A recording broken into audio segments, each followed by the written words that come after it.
Hey everyone, and welcome as we continue our study through the New Testament. We are in the book of Galatians. If you've been following along with us, we are going chronologically. And so we are in the letter of Galatians that Paul wrote to them about mainly the idea of works type salvation that some of the Jews were spreading. And so we've already gone through chapter 1. We're entering chapter 2 today. And in chapter 2, he lets them know, at least through verses 1 through 10, about how the apostles had accepted him as his authority as an apostle in his message, and we're going to look at that today. So we're going to look at Galatians 2, verses 1 through 10. It says, Then 14 years later, I went back to Jerusalem again, this time with Barnabas, and Titus came along too.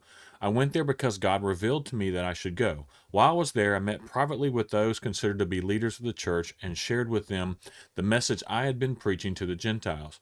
I wanted to make sure that we were in agreement for fear that all my efforts had been wasted and I was running the race for nothing.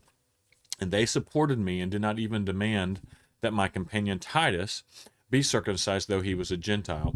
Even that question came up only because of some so-called believers there, the false ones, really. And I like how he puts that, who were secretly brought in. They sneaked in to spy on us and take away the freedom we have in Jesus Christ. They wanted to enslave us and force us to follow their Jewish regulations, but we refused to give in to them for a single moment. We wanted to preserve the truth of the gospel message for you.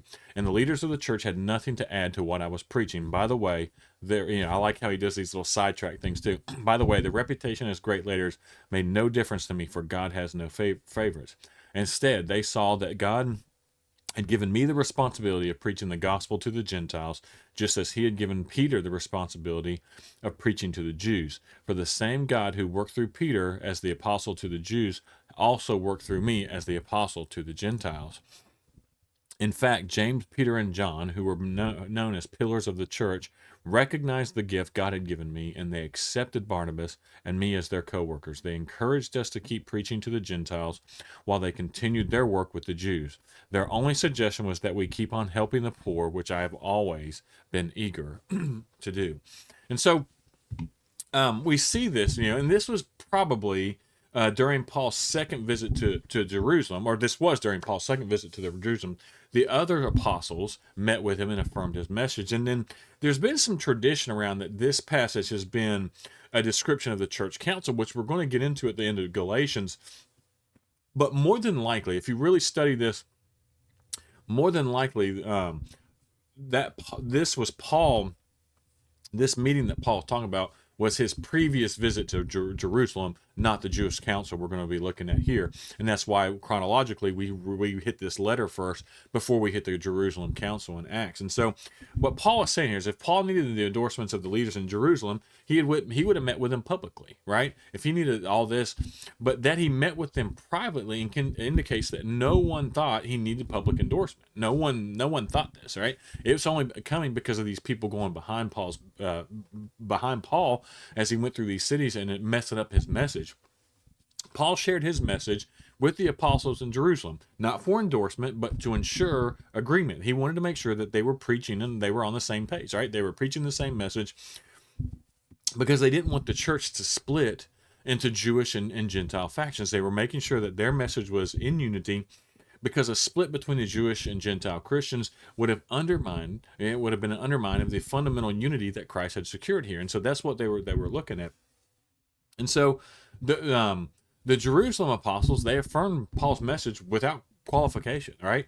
They stood together on the same good news. It was like, hey, God's grace comes through faith in Christ, not through keeping the law. We agree with that. We're not going to, for circumcision. We don't think anyone has to be circumcised. And clearly the Jerusalem apostles, right, they didn't think circumcision was necessary for the Gentile like Titus, or they would have asked for it, or they would have pushed for it.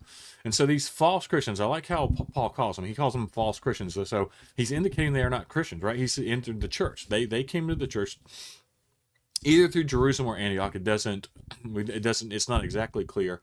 But the whole point of this is to subvert Paul's message that the Gentiles are free from Jewish requirements such as circumcision. You had these Jews that were just holding on to their traditions, and we see this in the church, right? The people in the church will hold on to their traditions for dear life. They will go down with the ship, right, just to hold on to traditions, and that's not what we're called to do. We're free from that, and we're going to look at that through Galatians. And so by labeling some of these what he called so-called Christians, right, as false, literally is some he called them false brothers. Paul is denying that they were even Christians at all. He says these people who are doing it, they're not Christians, right? They claim to be Christians, but they're not, because they are preaching a message other than what Jesus Christ preached. And so they didn't understand, or they didn't receive.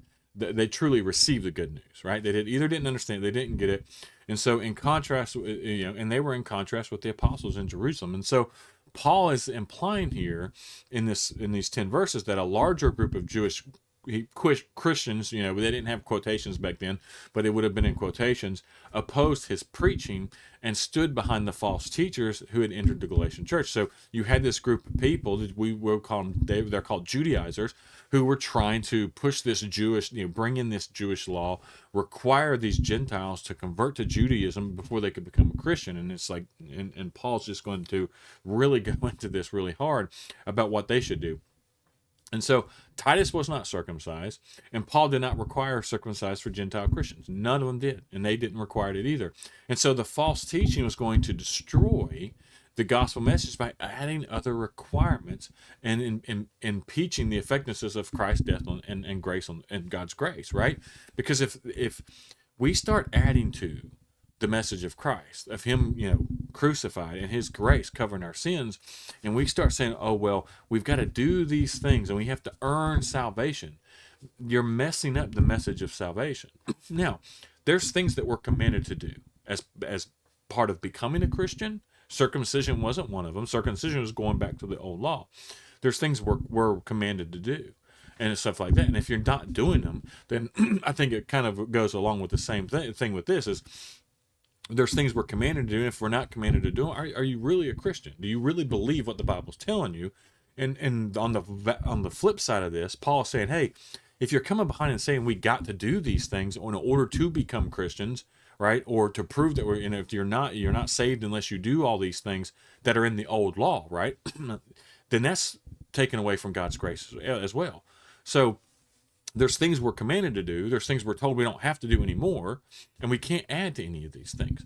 And so we've got to be very, very careful not to add to or take away from the message of Christ. That then, obviously, the Judaizers here were adding a whole lot to it, and to the point we're going to see later on, where they're basically bringing them all the way back into Judaism.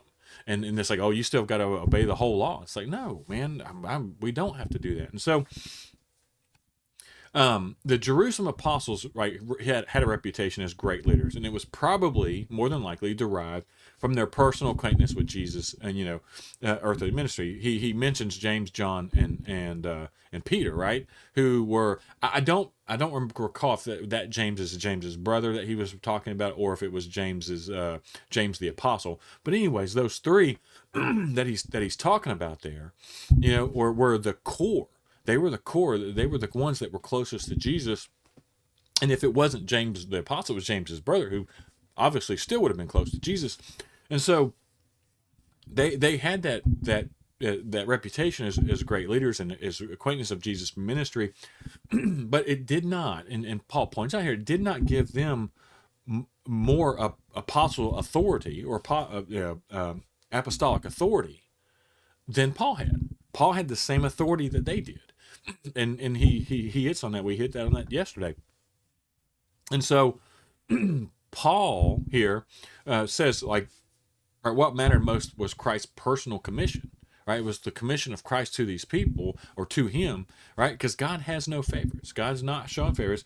The Judaizers probably regarded the Jerusalem apostles' earthly relationship with Jesus as a man, so they're probably trying to hurt Paul's reputation by saying, hey, look, he wasn't the original group here. He's come along claiming this stuff and saying that he has authority and all this stuff, and he's not like the other 12 who spent time with Jesus. And Paul is arguing that, right, that such favoritism is inconsistent with God's character, that God would not show that type of favoritism. And the apostles in Jerusalem saw Paul and Peter had different scopes of ministry, but they both preached the same gospel message. They did. So it was like, okay, they accepted Barnabas and and him as their co-workers, and so this was symbolic, right? This is literally, they gave, when he says this, they literally gave Barnabas me a right hand of fellowship, and it was literally a symbolic handshake that showed the full acceptance of Paul and Barnabas in their ministry and their message. And so the mentioning here, or let me finish this part before I get into this next part. But so what he's saying here is, look, I went and I spent time with all these apostles. And all these apostles, we talked about our message, right? The message I was preaching, and it's the same message, right? We don't add anything to it. We are saved by grace through the cross, right? We're saved by faith through the cross, and by the grace of God. And so, you cannot start adding to this. Now, you can try to take away, ruin my reputations, but the apostles have accepted me as an apostle for Christ, right? And this with the same authority. Peter's preaching to the Jews. I'm preaching to the Gentiles. We're preaching the same exact message. Okay, so he sums that up, and then the only thing that he says, or at the end, the only thing they asked was that we continue taking care of the poor. And so the mentioning of helping the poor connects with the narrative that we saw in Acts 11 and Acts 12. If you want to go back and look at that. But the Christians in the Judea area, right, they suffered years of deep poverty. And so Paul was eager to have the Gentile churches, right? So the Jerusalem area, the Judea area was in poverty. The Gentile area had more funds, and they were well off. They weren't as impoverished as the Jerusalem church or Judea churches were. And so the Gentile churches were alleviating some of the difficulty, and this helped build unity with the Jewish church. And so that was an important step. And I think Paul saw the importance of doing this. Hey, we can help the Jewish church, right? I know there's this strife between the Gentiles and the Jews, but the Gentile churches helping the Jewish churches, right, who are Christians, or the Gentile Christians helping the Jewish Christians, helps seal some of that unity to see that they truly are just as much Christians as the Jewish church Christians were. And so Paul ensured that was going to continue to happen. And so we see Paul continuing to show and prove his authority, show who he is, show his authority, and basically say, look, the message I'm teaching is the truth. Do not listen to any other message. Don't listen to these Jewish Christians who are coming behind you telling you have to obey the law. That is false. They are false. They are false Christians. They are not true Christians, and you don't need to listen to them. So again, tomorrow we're going to see an interesting thing, because Paul confronts Peter, because Peter falls into this trap, and so it's going to be interesting to see that. But I hope you all are enjoying these. I am enjoying I learn from them. I hope you're learning from them. If you are, I ask that you please share them, because it helps get the message out. If you haven't subscribed to the channel, I ask that you please go ahead and do that, because that way you get the alerts, you get the messages, the notifications every day when we send these out. And if you want to get our notes and get all that information, there's a link in the description that you can sign up for the study. And so you'll get all the communications that go out, and our study guides and that kind of stuff that goes out with it. But as always, I appreciate everyone who takes time to watch.